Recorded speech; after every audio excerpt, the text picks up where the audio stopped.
spécialité culinaire à la renommée mondiale que vous trouverez ici au pied du Mont d'Arin. Réputé pour son piment, Espelette, situé à 30 minutes de Biarritz, arrive en 14e position de votre classement. Et pour défendre le village, qui mieux qu'un célèbre rugbyman? Espelette, c'est un choix d'un village qui a su se transformer au fil du temps. Ce village, André Daraïdou y vit depuis toujours et il n'est pas prêt de le quitter. Ce que je me dis souvent en voyant ça, ceux qui se lèvent aux Champs-Élysées, ils n'ont pas mieux que nous. Hein. C'est quand même un plaisir de regarder un tel paysage. Ce véritable enfant du pays ne se lasse pas d'explorer le village dont il a été le maire pendant 17 ans. Moi, j'aime beaucoup, quand je me promène dans mon village, c'est m'arrêter dans cet espace ici parce qu'on y voit une série de maisons très très belles, très typiques du Labour. Cette province du Pays Basque est caractérisée par ses maisons à colombages et volets de couleurs vives. Mais Espelette est surtout connue pour ses façades ornées de longues guirlandes de piments. En réalité, le piment ne sèche qu'en automne, mais il est devenu tellement emblématique que vous pourrez le voir décorer les devantures des maisons tout au long de l'année. Le piment d'Espelette est la seule épice labellisée AOC en France. Une cinquantaine de producteurs est directement concernée par sa culture. Chez Marichou, productrice au village, vous pourrez le déguster comme un grand cru. Je retrouve un parfum comment je vais dire, du piment avant. Donc sur le milieu de la langue, hein, sachant que le bout de la langue est très sensible au piquant. Et donc son piquant après, qui est progressif. Savoureux. Voilà, vous avez les larmes qui montent juste maintenant. Donc il est vraiment progressif. Marichou, ce sont des larmes d'émotion.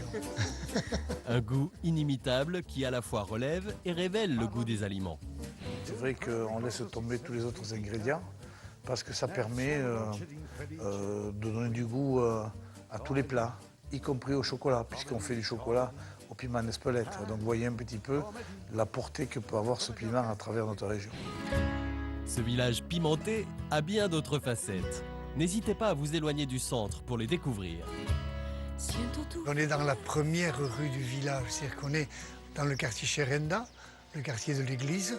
L'église Saint-Étienne rythme la vie du bourg depuis le XVIIe siècle. Considérée comme l'une des plus belles du Pays Basque, elle est ouverte au public. Certains jours, vous pourrez même la visiter au son de l'orgue d'Alexandre. Pour les Espelettards, cet édifice est presque comme une deuxième maison.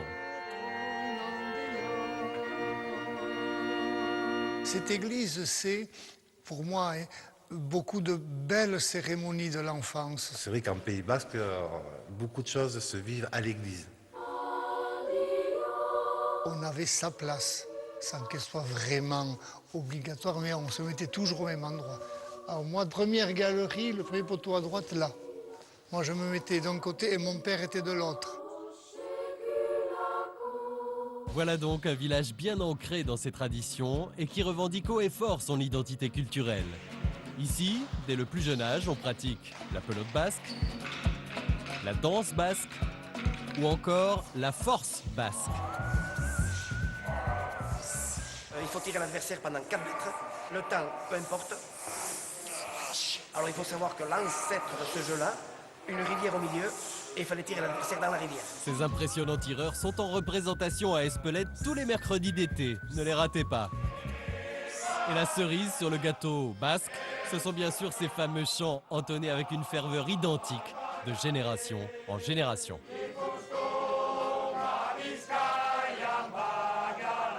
Là, on est dans la beauté, la richesse de la culture basque.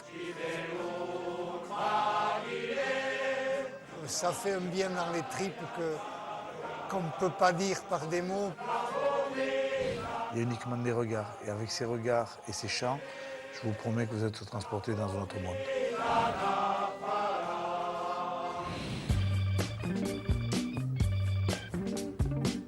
Transporté dans un autre monde, c'est peut-être l'impression que vous aurez en découvrant le village de Ouissant.